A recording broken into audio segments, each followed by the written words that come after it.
जी का खालसा वाहेगुरु जी की फतेह। आखिर सिखों को फंडिंग कहां से आ रही है? सारे लोग पूछ रहे हैं फंडिंग कहां से आ रही है। ये बात तब क्यों नहीं पूछी जब लाखों हिंदू केदारनाथ की बाढ़ में बह रहे थे, भूखे मर रहे थे, तभी ये खालसा पंथ खड़ा हो गया था सारे हिंदुओं के लिए, लाखों लोगों के लिए, लंगर की सेवा के लिए।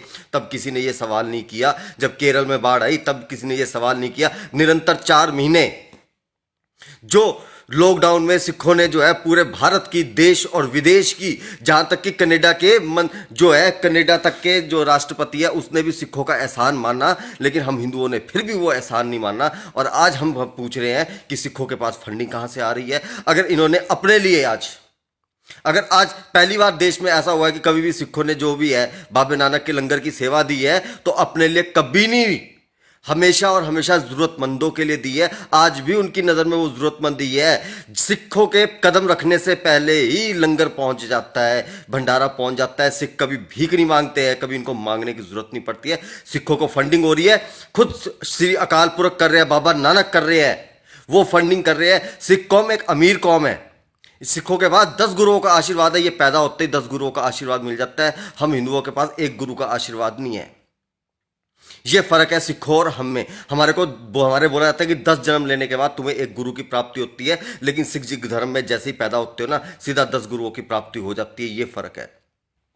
ये 2% सिख है, ये 2% सिख है जो 98% भारतीयों को और विदेशियों को पालने का दम रखते हैं। लेकिन हम 98% होकर भी सिखों के साथ कभी कंधा मिलाकर कभी नहीं चलते। जब ये लंगर लगाते हैं तो सिख कौम बहुत अच्छी, सिख कौम बहुत अच्छी, सिख कौम बहुत अच्छी, लेकिन जब ये हक की बात करते हैं तो ये तो गद्दार बन जाते हैं। वही बात आ गई कि सिख हिंदुओं के लड़े तो फरिश्ते कहलाए, देश के लिए लड़े तो शहीद कहलाए। जब इन्होंने अपने हक की बात कर दी तो तुम लोगों ने इनको खालिस्तानी कभी बोल दिया, कभी आतंकवादी बोल दिया।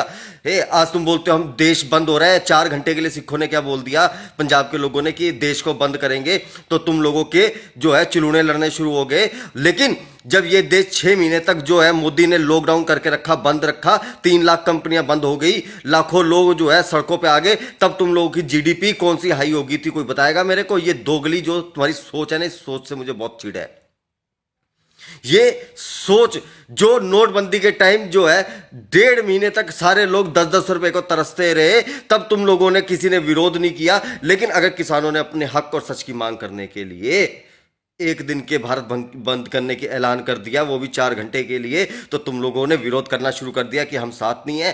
क्या हमारा हिंदू धर्म ये है, हमारे सनातन धर्म ने ये सिखाया है? हमें तो श्रीमद् भागवत गीता में एक ही बात सिखाई थी कि अधर्म का साथ देने वाला भी अधर्मी होता है। तो एक बात बोलूंगा कि जाकर जो है ना, थोड़ा सा जाओ प्रसादा खाओ, बाबा नानक का प्रसादा है, वो प्रसादा खाओ, तुम लोगों की थोड़ी बुद्धि खुले, तुम लोगों को नजर आए।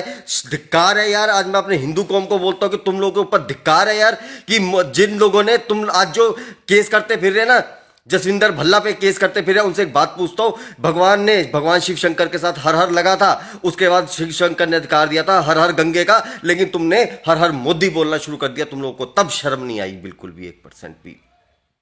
सिर्फ इनकी गलती यह है कि सिखों ने कभी लंगर की सेवाएं तो आज 550 साल से चल रही है बाबे नानक के लंगर की सेवा, लेकिन सिखों ने कभी डिंडोरा नहीं पिटा। इन्होंने बैनर नहीं लगाए। हमारे लगते हैं बैनर, जाल चले जाना, मंदिर के बाहर चले जाना, वहां पे बैनर लगता है कि अगले महीने 21 तारीख को 2 बजे से जो है 5 बजे तक का भंडारा चलेगा, विशाल भंडारा चलेगा, और 1 महीने पहले पर्चियां काटनी शुरू कर देते हैं।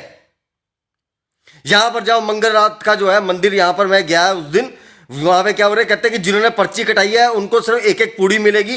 ये सच्ची बातें जाकर देखो, ये लंगरों के हाल है। ये चिंदी चोर की तरह एक तो हम लोग जो है सेवाएं करते हैं, उसमें भी 1-1 महीना पहले पर्चियां काटनी शुरू कर देते हैं। हमें अपने आप को सोचना चाहिए, ना कि हमें सिखों के ऊपर प्रश्न उठाना चाहिए। ये सेवाएं तो निरंतर चल रही है। आज तुम लोगों ने साबित कर दिया कि सिख अगर हमारे को बोलते हैं कि हम हिंदुओं से अलग नहीं है, जमीन और आसमान का फर्क है। क्यों? क्योंकि ये सेवा तो 500 साल से चलती आ रही है, लेकिन आज सिखों ने अपने साथ, तुमने देख लिया कि लाखों सिखों ने अपने लिए जो है थोड़ा सा जो है अपने सिख भाइयों के लिए, अगर हिंदू भी है, सिख भी है, राजस्थानी भी है, पूरे देश दिल्ली के लोग भी है, उनके लिए अगर कोई सेवा दे दी तो उसके लिए तुम लोग बोलते हो कि फंडिंग कहां से आ रही है। यह सवाल तुम्हें 550 साल से क्या लॉकडाउन के समय पूछना था, तुम लोगों ने पूछा।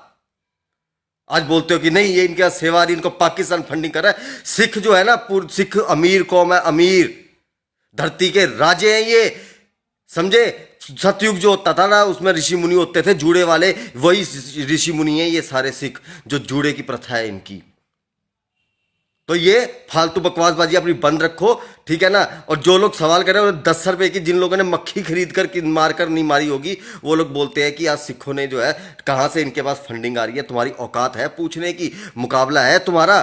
सिखों की दिरिया दली का जो है ना, विदेश तक ढिंडोरा पिटा हुआ है। और हम लोगों के मजाक जो है ना, अगर मैं बताऊंगा ना, किसी दिन बताऊंगा हमारे धर्मस्थलों में कैसे मजाक है। अरे हम लोग तो मर जाए, अभी मैं मर जाऊंगा ना, साला मेरे घर वालों को आफत पड़ जाएगी कि लाखों रुपए दफनाने के लिए, क्रियाक्रम करने के लिए कहां से लेकर आए। हमने जो अपने धर्म की लूट खसूट बनाई हुई है ना, बस फर्क ये है किसी की ईमानदारी से चले तो तुम्हें लग रहा है ये बाबे नानक का लंगर है, इस पे किंतु परंतु ना करो, तुम्हारे खुद के घरों के बर्तन खाली खड़कने शुरू हो जाएंगे, याद रखना। वाहे गुरु जी का खालसा, वाहे गुरु जी की फतेह, जय माता दी।